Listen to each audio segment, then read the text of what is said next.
Halo sahabat The Winners, jumpa lagi dalam channel Winmax Gallery. Banyak sekali pertanyaan yang ditanyakan oleh agen-agen Winmax dan juga teman-teman klien-klien. Apa sih lelang, apa sih CSI, dan apa sih AIDA? Sebetulnya itu adalah istilah dalam perbankan. Sahabat The Winners, apabila kita meminjam uang di bank, kita akan mengambil KPR, kita akan menjaminkan sertifikat kita di bank. Apabila sertifikat itu dinilai yang namanya appraisal dan akan dianalisa keuangan kita dan juga fisik dari sertifikat ini. Berapa nilai yang layak pasaran untuk properti ini menurut bank, berapa kemampuan kita mengambil kredit menurut bank. Misalkan propertinya 10 miliar, kemampuan kita mencicil adalah 100 juta sebulan, maka bank akan menghitung lalu keluarlah plafon kredit yang dibolehkan untuk diambil oleh kita. Nah, pada waktu mencicil ternyata ada problem. Tanpa diduga terjadi macet. Pada waktu macet dan tidak bisa terbayar dan terjadi call 1, call 2, sampai call 5, di mana adalah yang tertinggi, maka bank akan memiliki opsi untuk melakukan penjualan terhadap properti itu. Nah, bank tidak boleh menjual langsung. Bank boleh melakukan 3 cara, sudah diatur dalam undang-undang. Yang pertama adalah AIDA, yaitu aset yang diambil alih oleh bank. Artinya, bank akan membeli langsung dari debiturnya. Kenapa bank memilih opsi AIDA? Biasanya dilihat dulu propertinya bagus gak lokasinya, itu akan jadi pertimbangan. Harganya wajar atau tidak, itu akan menjadi pertimbangan bagi bank. Dan tentunya pertimbangan secara internal dari keuangan bank tersebut. Pada waktu aset AIDA, maka debitur ini menyerahkan asetnya kepada bank. Terjadi perdamaian. Hutangnya lunas, sudah diambil alih oleh bank, lalu bank boleh menjual kepada yang lain. Ada yang kedua, opsi kedua yang dilakukan oleh bank, yaitu melewati lelang. Nah, kenapa bank melakukan lelang? Bank harus menganut asas keadilan. Bank harus menawarkan kepada publik berapa harga yang pantas untuk properti ini. Dia nggak bisa main sita. Ya, dia akan buka sesuai dengan plafon pasarannya dulu. Pasarannya 10M, dia akan buka 10M. Nanti bit-bitan, mana yang tertinggi. Nah, kenapa bank melakukan lelang? Kenapa tidak AIDA? Kenapa tidak CSI? Biasanya bank pada waktu melakukan lelang karena dia melihat NPL-nya masih rendah, non-performance loan atau kredit macetnya dia masih rendah, sehingga dia masih punya waktu. Dia tidak perlu keluar uang sendiri untuk ngambil AIDA, sehingga bank minim dengan resiko.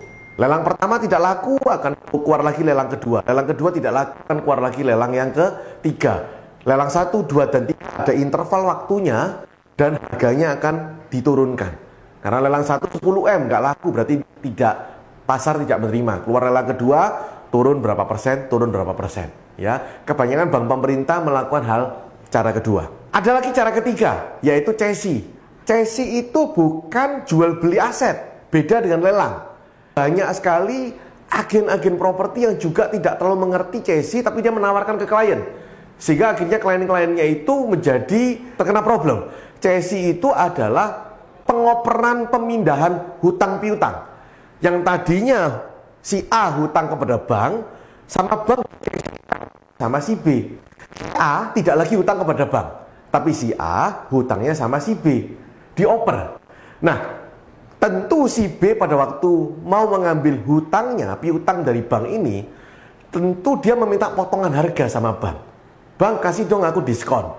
Ya, utangnya 5M, saya nggak mau dong 5M, potonglah 500 juta, potonglah 1M, ya kan? Apakah ini sah? Yes, itu sah. Itu boleh. Sehingga si A tadi tidak lagi berutang sama bank, tapi berutangnya kepada si B. Si B yang menghubungi si A. Kamu punya hutang sekian sama bank, sudah saya tebus. Sekarang kamu melunasi hutangnya ke aku. Gimana ini? Kita mau jalan damai atau bagaimana? Sama seperti si B memiliki hak yang sama dan cara yang sama seperti bank. Bank tidak mau ngurusi lelang, maka dia CSI-kan. Si B untuk mengambil alih asetnya si A harus melalui lelang. Tidak ada cara lain.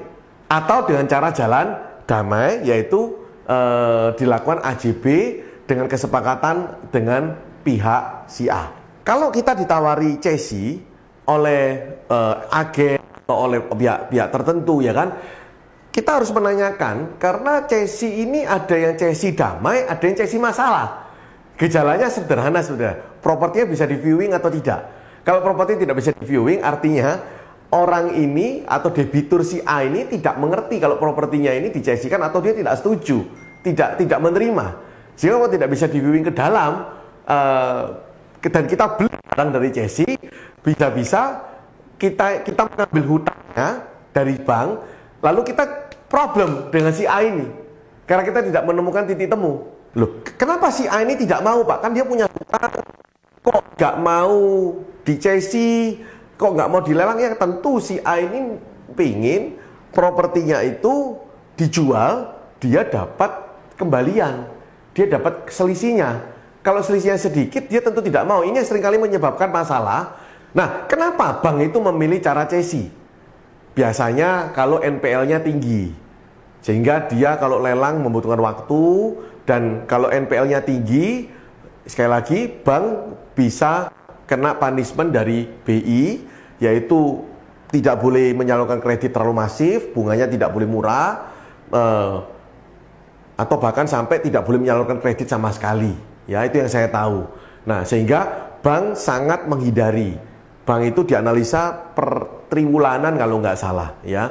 Nah, sehingga maka dari itu bank kalau kepepet dia harus memilih cesi, dia siap rugi istilahnya.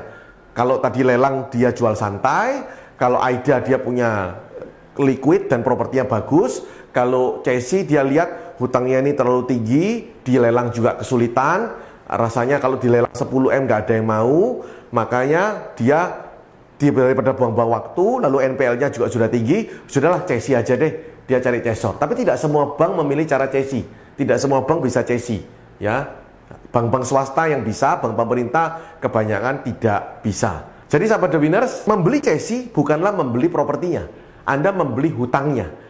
Anda punya hak melakukan penagihan. Kalau Anda nggak mau ribet, Anda nggak terbiasa, ya jangan membeli cesi. Tapi belilah dari cesor, itu nggak apa-apa. Tapi pastikan bahwa debitur dan cesor ini sudah damai, sudah ada kesepakatan. Biasanya ciri-cirinya propertinya bisa dilihat dan kita bisa masuk ke dalam. Kalau kita nggak masuk ke dalam, biasanya antara cesor, pemilik piutang dan pemilik hutang belum ada kesepakatan perdamaian. Kurang lebih seperti itu sahabat The Winners, 3 cara AIDA, lelang, dan cesi. Sekarang pasti bisa.